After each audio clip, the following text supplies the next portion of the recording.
let's talk about why you want to invest in water in the first place. Depending upon where you live, you might take fresh, clean water for granted. I know that we normally all do that. We often spout off the fact that 70% of the Earth's surface is covered in water, something we probably all learned in kindergarten. Well, that is true. Fresh water, however, the kind we care about actually only represents 2.5% of that amount. And on top of that, only 1% of all our fresh water is easily accessible, with most of the other 99% trapped in glaciers and snowfields. That predicts a problem. In the end, only 0.007% of the planet's water is actually available to fuel and feed the world's 7 billion people. We all know that water is essential for life, but 0.007% of the world's total water is still a lot of fresh water. So what's the problem here? Well, I'll tell you. According to the United Nations, water use has grown at over twice the rate of the world's population increase in the last century. Today, we use about 30% of the world's total access renewable water supply. In less than 10 years, that percentage could reach 70%. And by 2025, an estimated 1.8 billion people will live in areas plagued by water scarcity, with 2/3 of the world's population living in a water-stressed region. Making matters worse, the water infrastructure in most countries is aging, and we haven't taken any steps to upgrade it yet. The American Society of Civil Engineers predicts that at current rates, there will be $84.4 billion with regards to a gap by 2020 between what we're spending on water infrastructure and what is needed. So, without upgrades, the U.S. is facing a loss of $416 billion in GDP. Still, do you not think that access to fresh water is an issue? Oh, yes, it is. Just ask anyone who lives in California, which is in its 5th year of one of the worst droughts on record. Or ask anyone who's witnessed one of the 195 conflicts since 2000 that have been caused by water. Or ask the residents of Flint, Michigan, who are experiencing firsthand the effects of America's aging water infrastructure.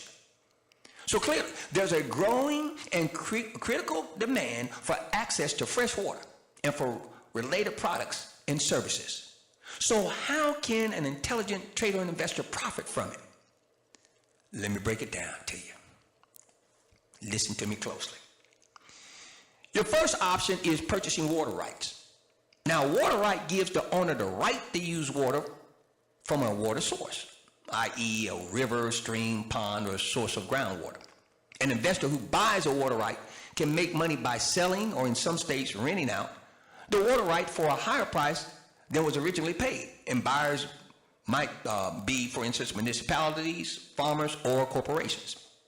Now, obviously, prices depend on the demand for the water, which itself is a function of the need for the water and the water usage. For example, hydraulic fracturing, generates massive demand for water, as the development of an oil well requires 3 to 5 million gallons of water, and 80% of that water can't be reused.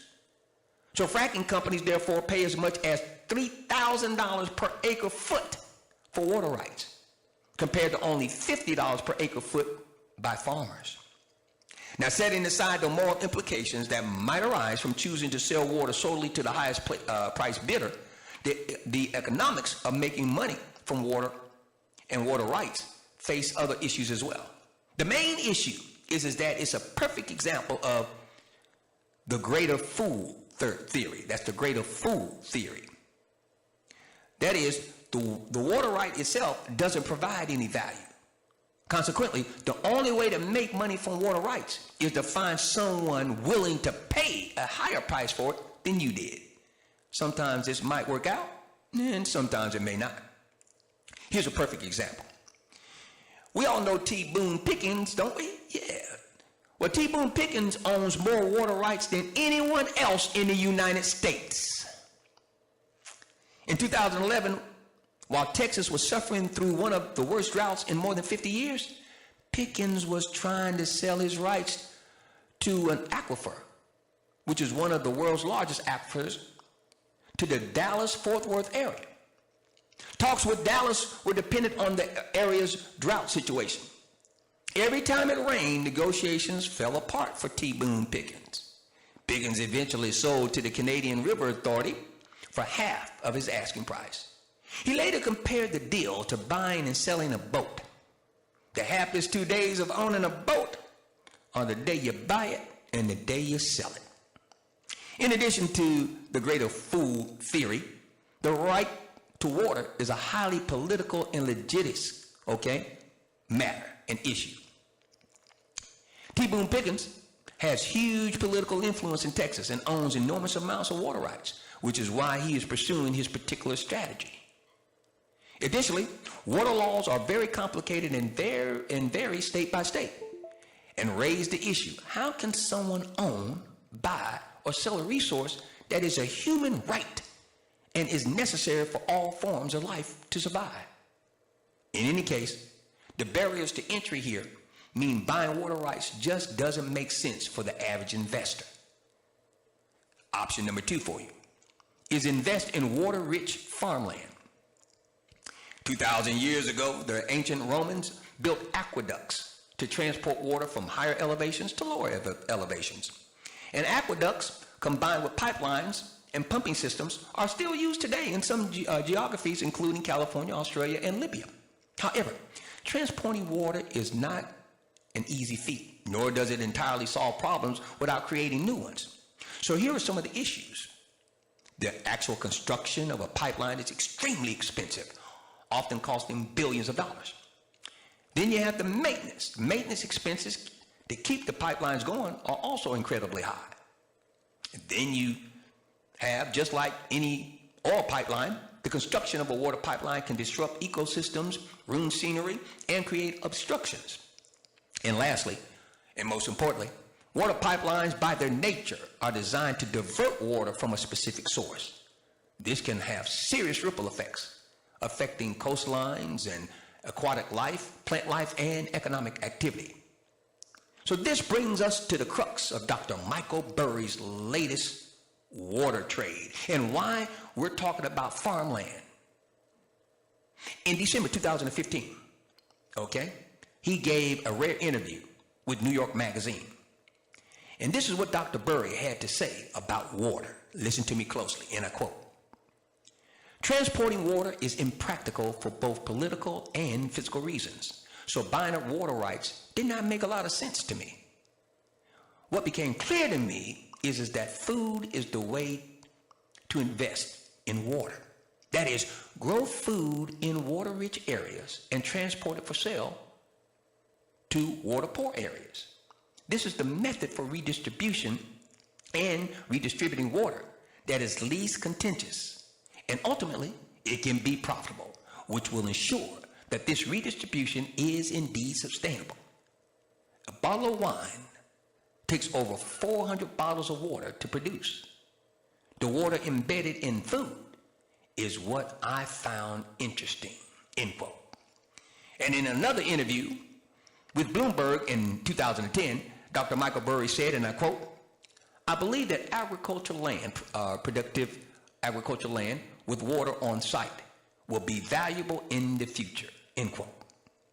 Now, certainly compared to water rights and water pipelines, growing food in water-rich areas and selling it into water-poor areas is the least contentious and most sustainable method for water distribution.